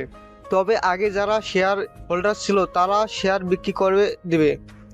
আমি যদি 40% শেয়ার কিনে নেই তাহলে তো আমি আমার কাঙ্ক্ষিত লক্ষ্যে পৌঁছাতে পারবো না। কেন পারবেন না স্যার? আমার তো মূলত ওই কোম্পানির সিইও এর চেয়ারটাই আমার চাই। তার জন্য তো আপনাকে 51% শেয়ার ক্রয় করতে হবে, কিন্তু তা তো সম্ভব না। আর তাই তো দেখছি, তাহলে ওই জায়গায় আর শেয়ার কিনে কোনো লাভ হবে না। তাই তো দেখতেছি স্যার, কিন্তু এখন তাহলে কি করবেন স্যার? একটা উপায় তো আছে। কি উপায়? তা তোমাদের পরে বলবো। এখন তোমরা আমাকে এটা বলো, ওদের কোম্পানি কোন পণ্যের কত টাকা রেট দেয় তা আমাকে জানাবে। তার জন্য আমরা কি করব স্যার? ওদের চেয়ে কম রেটে পণ্য আমরা ছাড়বো। এতে তো আমি নিজের ক্ষতি করে হলেও ওদের অনেক বিরাট বড় ক্ষতি যে হয়ে যাব। কিন্তু স্যার এতে আমাদের লাভ কি? লাভ আছে অনেক। নিজের ক্ষতি করে আবার কিভাবে লাভ হয়? রকি গ্রুপের পণ্যের চাইতে আমাদের পণ্যগুলোর দাম অর্ধেক করে দাও। তারপর মার্কেটে থাকতে হলে ওদের আমার থেকেও কম মূল্যে পণ্য বাজারে ছাড়তে হবে। আমার যদি ক্ষতি হয় এতে 5 কোটি, কিন্তু রকি গ্রুপের ক্ষতি হবে এতে করে প্রায় 10 কোটি টাকার মতো হবে, যা বর্তমানে এখন রকি গ্রুপের জন্য অনেক বড় একটা ক্ষতি হয়ে দাঁড়াবে। ঠিক আছে স্যার, আপনি যা চাইছেন তাই হবে। আমরা সব কিছু সামলে নেব, আপনাকে এই নিয়ে কোনো টেনশন করতে হবে না। কোম্পানিতে লোক লাগবে, তা নিয়ে কি ব্যবস্থা নিলেন? স্যার বিজ্ঞাপন তো দিয়েছি, অনেক লোকে তো অ্যাপ্লাই করছে। এখন শুধুমাত্র ওদের ইন্টারভিউ নিয়ে চাকরি দেওয়ার ফল। তাহলে ওই কাজটা করে রেখে দিও, আমি দেখি অন্য কাজে যাই। আর ইন্টারভিউ কবে তা আমাকে জানিয়ে দিও। ঠিক আছে স্যার, তাই হবে। দিন যেতে থাকে, ইন্টারভিউর তারিখও চলে আসে। সবাই এক এক করে ইন্টারভিউ দিতে থাকে। এইদিকে ওদের উপরে নজর রাখতে থাকে, কে কি করে না করে সব ব্যাপারে। 2টা জায়গায় ইন্টারভিউ নিচ্ছে, কেননা এখানে 2টা পদে যে ইন্টারভিউ হচ্ছে সেজন্য তা 2টা রুমের মধ্যে হয়। একে একে সবাই ইন্টারভিউ দিচ্ছে। এদিকে মনিটরে আকাশ একজনের চেহারা দেখে অবাক হয়ে যায়, কেননা সে আর কেউ ছিল না, আবির ছিল। আবিরকে হঠাৎ এতগুলো বছর পর দেখতে পেয়ে আকাশ তো অনেক খুশি হয়ে যায়। তাই সাথে সাথে ইন্টারভিউ নিতে থাকা একটা লোককে কল দেয়। জি স্যার, বলুন। এখন যে লোকটা ইন্টারভিউ দিচ্ছে তার নাম আবির কিনা একটু দেখেন তো, আর এই কলেজগুলা থেকে পাশ করেছে কিনা তা দেখে জানান তো। 1 মিনিটে দেখতেছি আমি। লোকটা দেখতে থাকে আর আকাশকে সবটা বলে দিচ্ছে। সবটা শোনার পর, একটা কাজ করুন, বাকি সবার মধ্যে যারা পাশ করেছে ওদের সাথে এর ফাইলটা রেখে দিন। ওকে তোমরা বাড়তি কোনো প্রশ্ন করতে হবে না, আমি যেগুলো বলে দিব সেগুলোই করবে। ঠিক আছে স্যার। আকাশ কিছু প্রশ্ন দেয়, ওগুলো তার লোক আবিরকে কাছে বলে। এরপর আবির প্রশ্নগুলোর উত্তর দিতে থাকে। সবটা দেওয়া শেষ হলে, আপনি এখন আসতে পারেন, আমরা 7 দিন পর আপনাকে কল দিয়ে জানিয়ে দেব। ঠিক আছে স্যার। এইদিকে তো শেষ হয়েছে, এবার অন্যদিকে দেখার পালা। পিএর জন্য যারা ইন্টারভিউ দিতে এসেছে এবার ওদেরকে দেখতে থাকে। ওখানেও সেম কাহিনী, কেননা ওখানে ছিল ইরা। ওদের দুজনকে এইভাবে দেখবে যা আকাশ কল্পনাও করেনি, কিন্তু আগের চেয়ে ইরার মুখটা অনেক শুকনো মনে হচ্ছে। এরপর বাকিটা চলতে থাকে। পরের দিন যখন আকাশ অফিসে আসে তখন সবগুলো ফাইল নিয়ে এসে আকাশকে দেওয়া হয়। স্যার এই নিন ফাইলগুলো, এখান থেকে আপনি কাকে সিলেক্ট করবেন করে নিতে পারেন। আচ্ছা, ফাইলগুলো রেখে দিয়ে যাও, আমি দেখতেছি। আর 2 ঘন্টায় যেন আমাকে কেউ ডিস্টার্ব না করে। ঠিক আছে স্যার, আমি বাইরে থেকে ব্যাপারটা দেখতেছি। এইদিকে ফাইলগুলো এক এক করে দেখতে থাকে। সবটা দেখা শেষ হলে মোটামুটি অনেকে ভালোভাবে ইন্টারভিউ দিয়েছে, কিন্তু আকাশ, আবির আর ইরাকে তো রাখতেই হবে। অন্যদিকে আরও অনেক ভালো ক্যান্ডিডেট আছে, তাই তেমন কিছু না করে আবিরকে চাকরি না দিয়ে যে ভালো রেজাল্ট করেছে তাকে চাকরিটা দিয়ে দেয়। এখন হয়তো আপনারা ভাবতে পারেন আবির তো আকাশের অনেক অনেক উপকার করেছে, কিন্তু আকাশ আজকে আবিরের এই অসহায়ের সময় পাশে এসে দাঁড়ায়নি। দেখুন, আপনারা এখনই এই লাইন পড়ে বিচলিত হবেন না, কেননা গল্পের ট্রুস্ট তো এখন এই জায়গায়। তা কি সেটা আপনারা 2 দিন পরই না হয় জানতে পারবেন, কিন্তু পিএ হিসেবে ইরাকেই রেখে দেওয়া হয়। সিকিউরিটি। জি স্যার, ডাকছেন? ওই লোকটাকে সিলেক্ট করলাম, আর এই আবির নামে যে লোকটা আছে ওনাকেও আসতে বলবেন সাথে। জি স্যার, তাই হবে। আর পিএ পদে যারা ছিল ওখান থেকে কাকে রেখে দেবো স্যার? এই তো ফাইল তোমার হাতেই দেওয়া আছে, এই 3 জনকে জয়েন্টের দিন আসতে বলো। তাই হবে স্যার। এইদিকে ওদের কাছে চাকরির কথা জানিয়ে দেওয়া হয়। ওই দিন ওরা 3 জন যখন আসলো তখন ইরা তো আবিরকে দেখে শকড, আর আবিরও ইরাকে দেখে সেম ভাবে শকড হয়। এ কি ইরা, তুই এখানে? আমারও তো একই প্রশ্ন, তুমি এখানে কেন? আমি এখানে অ্যাপ্লাই করছি, আমাকে আসতে বলেছে। তা তুমি কিসে অ্যাপ্লাই করছো? আমি তো পিএর জন্য করেছি, তা আমাদের চাকরিটা হয়েছে, নয়তো আমাদের তো ডাকতো না। হঠাৎ পাশে থাকা ছেলেটা বলে ওঠে, আপনারা কি পূর্ব পরিচিত? হ্যাঁ, আমরা কলেজ লাইফ থেকে। ও আচ্ছা, কিন্তু আমরা দুজনই একে পদে কিভাবে গেলাম তা তো বুঝতে পারছি না। এটা সম্ভব হলো কি করে? আমার মাথায় তো এটা আসেনি। তখনই আকাশের লোক এসে পাশে থাকা লোককে ডেকে নেয়। এই ছেলে স্যার তোমাকে ডাকছে। আচ্ছা আমি। ছেলেটি ভিতরে যায় আর ফাইলে সই করে, হাসি মুখে বেরিয়ে পড়ে। তোমার চাকরি কি হয়ে গিয়েছে? জি ভাই, কিন্তু আমাকে চাকরিতে নিল, আপনাকে কেন ডাকলো না তা তো বুঝতে পারছি না। আচ্ছা, ভেতরে নিয়ে গিয়ে বলবে তো, তখন না হয় জেনে নিব। ঠিক আছে, আপনাদের ইচ্ছে, তাহলে ভাই আমি চললাম। ছেলেটি যাওয়ার পর আপনি বাইরে থাকা আবির আর ইরা ওদের দুজনকে ভিতরে ডাকবেন, তাও একসাথে। আর ওরা রুমে আসার পর বাহিরে থেকে কেউ যেন ভিতরে না আসতে পারে। যতই গুরুত্বপূর্ণ কাজ হোক না কেন, কেউই যেন ভিতরে না আসতে পারে। তার আগে 3 কাপ কফি আমার রুমে দিয়ে যেতে বলুন। ঠিক আছে স্যার। কফি দেওয়ার পর আবির আর ইরা রুমের ভেতরে যাওয়ার পর দেখে অফিসের সিইও উল্টো দিকে ঘিরে বসে আছে। এভাবে ওনাকে বসতে দেখে ওরা কিছু বলল না। বসে পড়ুন আপনারা দুজনে। আকাশের কথা শুনে ওদের দুইজনেরই কেমন একটা পরিচিত মনে হচ্ছে, কিন্তু ওরা ওতে তেমন একটা গুরুত্ব না দিয়ে বসে পড়ে। স্যার, আমার একটা প্রশ্ন ছিল। আমি জানি আপনার প্রশ্ন কি, আর এর উত্তরও আমার কাছে জানা আছে। আপনি জানেন তাহলে? হুম। আপনার কণ্ঠটা বারবার কেমন যেন পরিচিত মনে হচ্ছে। আচ্ছা, কে আপনি? এবার আকাশ যখন চেয়ার ঘুরিয়ে সামনে আসে, ওরা তো আকাশকে দেখে রীতিমতো অবাক হয়ে যায় আর চেয়ার ছেড়ে দাঁড়িয়ে যায়। আকাশ, তুই এখানে? আচ্ছা, তুমি এখানে, তাও কোম্পানির সিইও চেয়ারে বসে আছো? আকাশ, আমি তো কিছুই বুঝতে পারছি না, কি হয়েছে একটু খুলে বলবি কি? বলবো বলে তোদের আজকে ডেকেছি। ইরার জব তো হয়ে গিয়েছে। ইরা না হয় কাল থেকে জয়েন করবি, কিন্তু আমাকে কেন ডাকলি? এত বছর পর তোর সাথে দেখা, কথা তো থাকবেই অনেক। কিন্তু তার জন্য আমরা কোথায় বসে আড্ডা দিয়ে ও তো কোথাও বলতে পারতাম। শুধু কথা বলার জন্য তুই অফিসে ডেকে আনলি? বেশি কথা বলবি না। তার আগে তোমরা দুজনেই উত্তর দাও আমাকে। কিসের উত্তর? তোমার কাছ থেকে আমি কিছু জানতে চাই না। কিভাবে তোমাদের পরিস্থিতি খারাপ যাওয়ার পর তোমাকে এখন এইভাবে কাজ করতে হচ্ছে তা আমি জানতে চাই না। কিন্তু আবির, তুই দেশের বাইরে যাওয়ার পর আমার সাথে কেন যোগাযোগ করলি না? এটা কিভাবে পারলি তুই? তোর সাথে যোগাযোগ করব কি আমি? ওখানে যাওয়ার পর আমার যে কি অবস্থা হয়েছে তা শুধু আমি জানি, আর ওটার জন্য আমার আজকে এই দশা। তাহলে বল কি হয়েছিল? তাহলে শোন। আগে কফি খেতে থাক, কফি খেতে খেতে বল। এরপর আবির সবটা বলতে থাকে।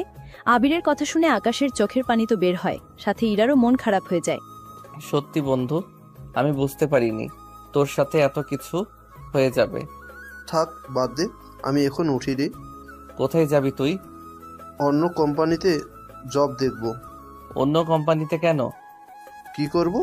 তোর এখানে তো আমি জব পাইনি, তাহলে অন্য কোথাও ট্রাই করতে হবে। আচ্ছা, তোর কি মনে হয় আমি কি চাইলে তোকে একটা জব দিতে পারতাম না? পারতি, কারণ তোর এখন এতই ক্ষমতা যে তুই রিকমেন্ডেশন করলেই যে কোনো জায়গায় আমার চাকরি হতে সময় লাগবে না। কিন্তু তুই যখন চাকরি দিলি না, তখন ওর পিছনের কারণ আছে, আমি জানি, কিন্তু সে কারণটা কি বলবি? কারণ হচ্ছে আমি চাই না তুই আমার অফিসে চাকরি করিস। আমি চাই তুই আগের মতো নিজে ব্যবসা করে প্রতিষ্ঠিত হও। আমার এখানে চাকরি করলে তুই আমাকে স্যার বলে ডাকবি, তা আমি নিতে পারবো না। কিন্তু ব্যবসা করার মতো টাকা ও তো আমার কাছে নেই। তার উপর তুই জানিস এখানেও আমার কাছে কিছু নেই। বাড়িটা তো আগে থেকেই বিক্রি হয়ে গেছে ব্যাংক থেকে। এখন কিভাবে কি করব? বন্ধু, তুই এত টেনশন নিতে হবে না। তোর ব্যবসা করার জন্য যত টাকা লাগে সব টাকা আমি দিব। তুই আমার জন্য কেন শুধু শুধু এতগুলো টাকা নষ্ট করতে যাবি? একটা মাইর দিব তোকে। আমার কাছে যখন কিছু ছিল না তখন তুই আমাকে সব দিক দিয়ে সাহায্য করেছিস, তাহলে আজকে যখন আমি তোকে সাহায্য করতে চেয়েছি তখন তুই কেন মানা করছিস বলতো? দেখ, আমি তোকে 1000 টাকা দিয়ে সাহায্য করছি, কিন্তু এখন বাসায় করতে গেলে কোটি টাকা লাগবে। এতগুলো টাকা তো বেশি হয়ে যায়। দেখ, আমি কোনো কিছু জানতে চাই না। আমি তোকে 5 কোটি টাকা দিচ্ছি, তুই এই টাকা দিয়ে আবার ব্যবসা শুরু কর। আর এই নে তোর বাড়ির দলিলপত্র। তোকে দেখার পর আমি এই কয়েকদিনে বাড়িটা আবার তোর নামে করে দিয়েছি। এখন থেকে তোর বাড়িতে তুই থাকবি আর এই টাকা নিয়ে ব্যবসা শুরু কর। আবার আমি যে ব্যবসায় করি ওই ব্যবসায় না, অন্য ব্যবসায় ট্রাই করিস। আকাশের কথা শুনে আবির আর ইরার চোখে পানি পড়ে যায়। আবিরও ভাবতে পারেনি যে আকাশ সেই ছোটবেলার বন্ধুত্বের দেওয়া সাহায্যগুলো আজকে এত বড় করে দিবে, তাই আকাশকে জড়িয়ে ধরে। আরে কাঁদছিস কেন তুই? দেখ একদম কাঁদবি না। তাছাড়া তুই যদি এইভাবে কাঁদিস তাহলে তো আমি নিজেকে ক্ষমা করতে পারবো না। তাই বলে তুই এত কিছু স্যাক্রিফাইস করবি আমার জন্য? আমি তো তোর জন্য নিজের জীবনটা দিয়ে দিতে রাজি। এখানে তো মাত্র কয়েক কোটি টাকা। কিন্তু ইরাকে তোর কাছে রাখবি কেন? ওর তো মনে হচ্ছে অবস্থা অনেক খারাপ। জানি আমি সবকিছু, এই জন্য ওর স্যালারি মাসে 1 লক্ষ করে দিব। এতে ওর আর ওর পরিবারের চলে যাবে। আর ইরা এখন আসতে পারো, বাকিটা জয়েন্ট হওয়ার পর বুঝিয়ে দেওয়া হবে। ধন্যবাদ স্যার। ইরা যাওয়ার পর একটা কথা বলতো। কি কথা? তুই কি ইরাকে এখনো পছন্দ করিস? কেন বলো তো? তুই যদি ওকে এখনো পছন্দ করিস তাহলে তোর মনের কথা ওকে কেন বলে দিচ্ছিস না? আমি যখন গরিব ছিলাম তখন থেকে আমি ওকে পছন্দ করতাম, তা তুই জানিস। হ্যাঁ জানি, কিন্তু তুই তো এখন ইচ্ছে করলো ওকে তা জানিয়ে দিতে পারিস। আমি গরিব থাকা অবস্থায় ও কখনো আমার সাথে ভালো ব্যবহার করেনি। তাহলে এখন তুই আমাকে বল, আমি এখন এত কিছুর মালিক, আর এখন আমি যে মেয়েকে প্রপোজ করি না সেই মেয়ে আমাকে ভালোবাসা তো অনেক সহজ, আমাকে বিয়ে পর্যন্ত করতে রাজি হয়ে যাবে। তাছাড়া ওকে এখন বললে রাজি হয়ে যাবে, সেজন্য এখন বলবো না। আমি চাই ওর ভিতরে আমার জন্য যদি একটু হলে ভালোবাসা থেকে থাকে, তা যদি কখনো প্রকাশ পায় তাহলে জানাবো। কিন্তু আমি ওকে ততদিন এতটা জ্বালাবো যে নিজে থেকে যেন দূরে চলে যায়। কিন্তু এতে করে তোর কি লাভ হবে? লাভ আছে। কিরকম লাভ? ও যদি আমাকে ভালোবাসে তাহলে আমার দেওয়া শত অপমান সহ্য করে থাকলেও আমার পিছু ছাড়বে না। তাছাড়া আমি ওকে ওই রকম ভাবে জ্বালাবো, কথায় কথায় রাগ আর ধমক তো সাথে থাকবেই। এক কথায় কলেজ আর ভার্সিটিতে আমার সাথে যেভাবে আচরণ করত ঠিক সেভাবে আমি ওর সাথে আচরণ করব। তবে যাই করিস না কেন ওকে অন্তত দুঃখ দিস না। কেন বলতো? তুই কি কিছু জানিস না? কি জানবো আমি? ওর বাবা মা কেউ বেঁচে নেই। কথাটা শুনে আকাশও তো আরো বেশি অবাক হয়ে যায়। কি বলছিস তুই? তুই মনে হয় ওর সিভিটা ঠিকভাবে পরে দেখিসনি। যদি দেখতি তাহলে ঠিকই বুঝতে পারতি। আচ্ছা সেসব বাদ দিলাম, ইরা কিন্তু এখন অনেক অসহায়। সেজন্য আমি বলবো তুই অন্তর ওর সাথে এরকম কিছু করিস না। আমি না তোর কথার কোনো কিছু বুঝতে পারছি না, আমাকে একটু বুঝিয়ে বলবি কি আসলে কি হয়েছে? ইরার বাবা মা একটা গাড়ি অ্যাক্সিডেন্টে মারা যায়, তখন থেকে ইরার মনে রাগ, অভিমান, জেদ সবকিছু কমে যায়। তখন একদিন ইরার সাথে আমার দেখা হয় রাস্তায়। তখন আমি দেশের বাহিরে যাচ্ছিলাম, তখন ইরার সাথে দেখা হয়। আমি দেখলাম ও একটা ছবি হাতে নিয়ে বসে আছে, তাই আমি ছবিতে থাকে মানুষটা দেখার জন্য ওর কাছে আসলাম। ইরা আমাকে দেখতে পেয়ে চমকে ওঠে। আবির তুই এখানে? আমি ওখানে। কিন্তু তুই আকাশের ছবি এইভাবে দেখছিস কেন? সত্যি করে বল, কাউকে বলবি না তো? আরে বলবো না। বিশ্বাস কর দোস্ত, আমি ইচ্ছে করে ওই দিন আকাশকে এভাবে ফাঁদে ফেলতে চাইনি। তাহলে কেন ওই দিন ওই রকম একটা কাজ করলি? আসলে তানু আর রকি মিলে আকাশকে মারার প্ল্যান করেছিল। কিন্তু কেন? তা আমি জানি না, ওরা বলেছে আমি যদি এরকম কিছু না করি তাহলে ওরা আকাশকে মেরে ফেলবে। সেজন্য আকাশকে বাঁচানোর জন্য আমি এরকমটা করেছি। তাহলে তুই এই ঘটনা ঘটানোর আগে থেকেই তুই আকাশকে ভালোবাসতি? আর ওই দিন আকাশকে ফাঁসাতে আমি যেভাবে নাটক করেছিলাম, আকাশ কিন্তু আমাকে একা পেয়ে ও একবারের জন্য নিজের ফায়দা ওঠায়নি। তখন ওকে আমার আরো ভালো লেগে যায়। কিন্তু কি করব, ওই রকি আর তানুর জন্য আমি কোনো কিছু করতে পারতাম না। তার সাথে আমার বাবা মা তো আকাশকে কখনো মেনে নিবে না, তাই আমি সবকিছু নিজের মধ্যে পুষে রেখেছিলাম। তুই কি আকাশকে এখনো ভালোবাসিস? কিন্তু আমি এখনো বলবো না। যেদিন ও নিজের ভালোবাসা নিয়ে আমার সামনে আসবে সেদিন আমি ওকে বলবো। আচ্ছা, তোর কাছ থেকে শুনেও ভালো লাগলো। আমি তাহলে চলি এখন। ভালো থাকিস। এরপর আমি ওখান থেকে চলে আসি। আর আজকে আবার ওর সাথে দেখা, তখন এই নিয়ে কথা হয়। কিন্তু আমি আর ইরা মোটেও জানতাম না এটা যে তোর অফিস ছিল। সবটা শুনে খুশিকে আবিরকে জড়িয়ে ধরে। তাহলে ইরাও আমাকে ভালোবাসে। বন্ধু তোকে যে কি বলে ধন্যবাদ দিব সে ভাষা আমার জানা নেই। তবে আমি ইরাকে এতটুকু কষ্ট পেতে দিব না। ইরার 2 মাস পর জন্মদিন, আর ওই দিনই আমি ওকে সারপ্রাইজ হিসাবে আমি ওকে আমার ভালোবাসার কথা জানাবো। সেটা ভালোই হবে। তাহলে আমি এখন চলি রে বন্ধু। ঠিক আছে, সাবধানে যা। তবে ওই রকি আর তানুকে তো আমি দেখে নিব। ওরা দুজনে এখন স্বামী স্ত্রী, সেজন্য যত রকমের খারাপ কাজ করা যায় ওরা করে যাচ্ছে। চিন্তা করিস না, আমি ওদের পথে বসানোর চেষ্টা করে যাচ্ছি। আর অল্প কয়েকদিন শুধু অপেক্ষা কর, তারপর বুঝতে পারবি। কিন্তু আজকে সব সত্যি কথা বলে তুই কিন্তু আমার অনেক বড় উপকার করলি বন্ধু। তুই তো আমার কম উপকার করলি না বন্ধু। চাকরি না দিয়ে নিজের পায়ে দাঁড়ানোর ব্যবস্থা করে দিয়েছিস, আমার বাড়িটাও ফিরে দিয়েছিস। বন্ধুই তো বন্ধুর জন্য করবে। তাহলে এখন বাসায় গিয়ে রেস্ট নে। এই নে চেক, সময় করে এইগুলো নিয়ে বাকিটা করে দিস। এখানে 10টা চেকের পাতা আছে, প্রতিটা পাতায় 50 লক্ষ করে আছে।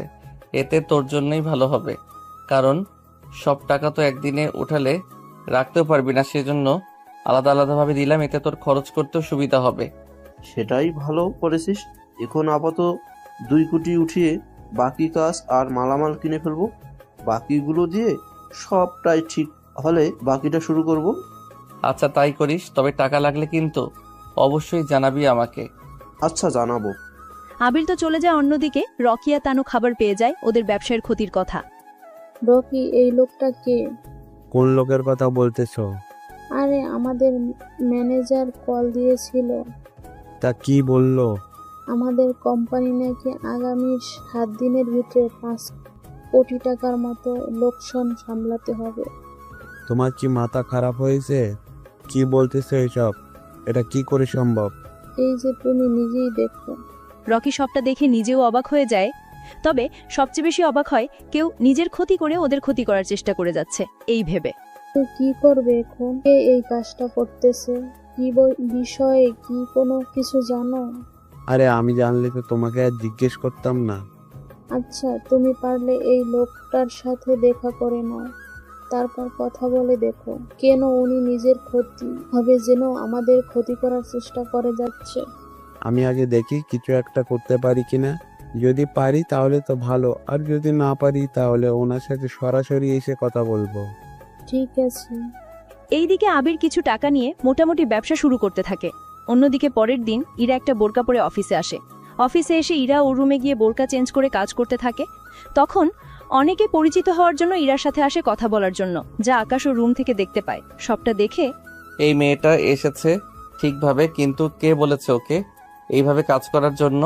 আমি চাইলে তো অফিসের লোকদের কিছু বলতে পারবো না, কিন্তু ইরাকে তো ওদের থেকে সেভ করতে হবে। তার জন্য ইরাকে আমার রুমে নিয়ে আসতে হবে, তারপর ওকে দেখার অধিকার শুধু আমার কাছে নিয়ে আসবো। এই সব ভাবতে থাকে। প্রথম দিন ইরার খুব ভালোই কাটে দিনগুলো। এদিকে কাজের চাপে আকাশও ইরার সাথে তেমন একটা দেখা করেনি। এখন হয়তো আপনারা ভাববেন বিয়ে হলে তো আকাশের সাথে থাকার কথা সব সময়ের জন্য, কিন্তু এখানেও কিছু কারণ আছে। বিয়ে হলেও ওদের কিছু কাজ করতে হয়, এর জন্য ওদের জন্য আলাদা একটা কেবিন থাকতে হয়। সেজন্য এই সব কিছু। সবাই চলে যাওয়ার পর তোমাদের একটা কথা বলি, এখন তোমাদের কাজ হবে 1 রাতের মধ্যে ওই কেবিনের যা কিছু আছে সব কিছু এই রুমের মধ্যে নিয়ে আসবে। আর কিভাবে আনবে জানি না, সকালের মধ্যে এসে যেন সবকিছু দেখতে পাই। কিন্তু স্যার, এতে তো রুম কিছুটা ছোট হয়ে যাবে। তাতে আমার কোনো সমস্যা নেই, যা বলেছি তাই করো। এখন মাত্র 5টা বাজে, এখন অনেক সময় আছে তোমাদের হাতে। সবকিছু তৈরি করে রেখো। আর ইরা যদি সকালে আসে ওকে এই রুমে বসতে বলবে, আর তার সাথে এখন থেকে আমার অনুমতি ছাড়া কেউ যেন ভিতরে না যেতে পারে। তাই হবে স্যার। আকাশের কিছু না বলে ওখান থেকে চলে আসে। এদিকে লোক এনে কাজ করাতে থাকে। মোটামুটি 6 ঘন্টায় কাজ শেষ করে ফেলে। তারপর সবকিছু ওখানে নিয়ে যায়, আর এমনভাবে ডিজাইন করা হয় যখন তখন তা খুলে ফেলা যাবে। সবকিছু ঠিক করে নেয়। পরের দিন সকালে ইরা অফিসে এসে ওর কেবিন খুঁজতে থাকে। আমার কেবিন কোথায়? ম্যাম, আপনার কেবিনে স্যার এই রুমে নিয়ে যাওয়া হয়েছে। আপনি সরাসরি ওই রুমে চলে যান, আর আজকে থেকে এখানে বসে কাজ করবেন এবং স্যার সাথে যাবেন। স্যার যেখানে যাবে সেখানে আপনার যেতে হবে। বুঝতে পেরেছি। ইরা ওই রুমে গিয়ে ওর কেবিনে বসে অপেক্ষা করতে থাকে। সকালবেলায় যখন আকাশ অফিসে আসে তখন দেখে ইরা শাড়ি পরে এসেছে আর কোমরটা এখনো দেখা যাচ্ছে। উফ, ওর কোমরে থাকা তিলটা বারবার আমাকে কাছে টানে। আজকে ওকে কারোর সামনে আসতে দেওয়া যাবে না। ওকে এই রুমে রাখবো। যখন লোক আসবে তখন কেউ থাকবে না, তখন ওকে সামনে রাখবো। যে ভাবা সে কাজ, ইরাকে ডেকে পাঠায়। স্যার ডেকেছেন? এখানে বসে কাজ করুন। কেন স্যার? আমি তো ওই রুমে কাজ করতেছি। আপনি কি জানেন একজন পিএ এর কাজ কি? তার বসের পাশে থেকে ওনাকে সাহায্য করা। তাহলে স্যার আমি আপনার পেছনে থাকি? পিছনে থাকতে হবে না, সামনেই থাকুন। আমি যখন বলবো তখন আপনার ডেস্কে গিয়ে বসে পড়বেন। তা কাল আমার সাথে দেখা কেন করেননি? স্যার আপনি তো অনেক ব্যস্ত ছিলেন, সেজন্য আর দেখা করিনি। আচ্ছা, এখন কাজ করুন। আপনার পরিবারে কে কে আছে আর থাকেন কোথায়? এসব জেনে আপনি কি করবেন? অফিসের সবার বাসার ঠিকানা আছে, কিন্তু আপনার তো ঠিকানা জানতে হবে। ইরা এবার আর কিছু বলতে পারল না, ঠিকানা বলে দিল, কেননা কোনো কিছু করার ছিল না। এইদিকে কাকে যেন আকাশ এই ঠিকানাটা দেয় সবকিছু দেখার জন্য বলে। এইদিকে বিকালবেলায় লোকটা সবকিছু জানায় আকাশকে। সবটা শুনে আকাশের খারাপ লাগলো, কেননা ইরা বাসায় একা একা থাকে, তার উপর ওই জায়গায় অনেক বখাটে ছেলেও থাকে, তাই কোনো রিস্ক নিতে চায় না। সেজন্য তোমার বাসায় কালকে ড্রাইভার পাঠিয়ে দিব। তোমার ব্যাগপত্র গুছিয়ে ড্রাইভারকে দিয়ে দিবে। ড্রাইভার তোমাকে অফিসে নামিয়ে দিয়ে ব্যাগ আমার বাসায় দিয়ে আসবে। স্যার আপনার বাসাতে কেন? আমি আপনার বাসায় কেন থাকবো? তুমি আমার পিএ, যদি রাতে কাজ করতে হয় তখন কি সব কাজ একা একা করবো নাকি? শালার বচ্চা একটা। কিছু বলবেন? স্যার বলছিলাম কি, এই কথাটা যদি জানাজানি হয় তাহলে তো বুঝতেই পারছেন আমার কতটা ক্ষতি হয়ে যাবে। সবাই বলবে পিএ হয়ে স্যারের সাথে স্যারের বাড়িতে থাকে। আশা করি বাকিটা আপনি বুঝতে পেরেছেন। কে কি বললো তা নিয়ে তোমাকে ভাবতে হবে না। তোমাকে যা বলেছি তা করবে। ঠিক আছে স্যার, তাই করব। পরের দিন আকাশের কথা মতো সব করতে থাকে। এইদিকে আকাশ ওর কাজের লোকদের বলে দেয় রুম ভালো করে ঠিক করে রাখার জন্য। এদিকে বিকেলে আকাশ ইরাকে নিয়ে বাড়িতে ফেরে। বাড়িটা দেখে ইরা তো অনেক খুশি হয়ে যায়। এরপর ইরাকে ওর রুমটা দেখিয়ে দেয়। ইরা রুমে গিয়ে রেস্ট নেয়। চিন্তা করবেন না, যা কিছু আছে ব্যবহার করতে পারেন। এর জন্য বেতন থেকে কোনো টাকা কাটা হবে না। আমার বাসায় খাবেন আর থাকবেন। এটা শুনে ইরা না চাইতেও হাসি দিয়ে দেয়। এইদিকে দেখতে দেখতে 2 মাস কেটে যায়। আবিরের অবস্থা এখন আগের মতো হতে থাকে, আর ইরাও আকাশের মাঝে আন্ডারস্ট্যান্ডিং ভালো হতে থাকে। অফিসে দুপুরে ইরার আকাশ খাবার খাচ্ছিল, তখন কোথায় থেকে হুট করে ওখানে রকি চলে আসে। রকি এসে আকাশ ও ইরাকে একসাথে দেখে অবাক হয়। এ কি, তোরা এখানে? মিস্টার রকি, মুখ সামলে কথা বলবেন, এটা আপনার অফিস না। যেভাবে ইচ্ছে কথা বলে চলে যাবেন। তাহলে এখন এত কিছু হচ্ছে দুজনের মধ্যে? দেখ রকি, মুখ সামলে কথা বলবি। মুখ সামলে কি কথা বলবো বল? একটা খারাপ মেয়ে তুই, নিজের বসের সাথে হিসাব করে বেড়াচ্ছে। কথাটা বলার সাথে সাথে চেয়ার ছেড়ে উঠে গিয়ে রকিকে মারতে থাকে। কিছুক্ষণ মারার পর, তোকে যদি আমার অফিসের আশেপাশে দেখি তাহলে আমি তোকে জানে মেরে ফেলবো। তোরা দুজন ভিতরে এইসব করে বেড়াবি তা তো বুঝতে পারিনি। তুই তো কম করিসনি, সে তানুকে বিয়ে করে নিলি। আমি ওকে ভালোবেসে বিয়ে করে নিয়েছি। আমি আকাশকে। আকাশকে কি? কিছু না, বেরিয়ে যায় এখান থেকে। যাচ্ছি, তবে আকাশ আমি কিন্তু তোকে কোনোভাবে ছাড় দিব না, কথাটা মনে রাখিস। তুই আমার যত ক্ষতি করেছিস ঠিক সেভাবে আমি তোর ক্ষতি করব। তুই কি ভেবেছিস আমার ক্ষতি করে তুই পার পেয়ে যাবি? তা আমি কখনো হতে দিব না। তুই আর তানু তো আমার ক্ষতি সে কলেজ জীবন থেকে করে গিয়েছিস, নতুন করে আর কি ক্ষতি করবি বল? তোর কাছ থেকে ইরাকে আর এই কোম্পানিও নিয়ে যাব। চেষ্টা করে দেখ পারিস কিনা। এইদিকে রকি চলে যায়। রকি যখন বাসায় ফিরে তখন তানু সবটা দেখে। কি হয়েছে তোমার? তোমাকে এইভাবে মারলো কে? আমাকে আকাশ মেরেছে। তোমার সাথে আকাশের দেখা হলো কি করে? তোমাকে তো পাঠিয়ে ওই লোকের সাথে কথা বলার জন্য, আর তুমি কি না?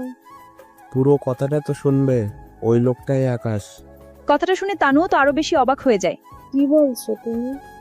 এর চেয়ে বেশি কথা হলো ইরা এখন আকাশের পিয়ে, আর ওদের দেখে মনে হচ্ছে ওরা একজন আরেকজনকে ভালোবাসে। ওদের কোনোভাবে এখাতে দেওয়া যাবে না।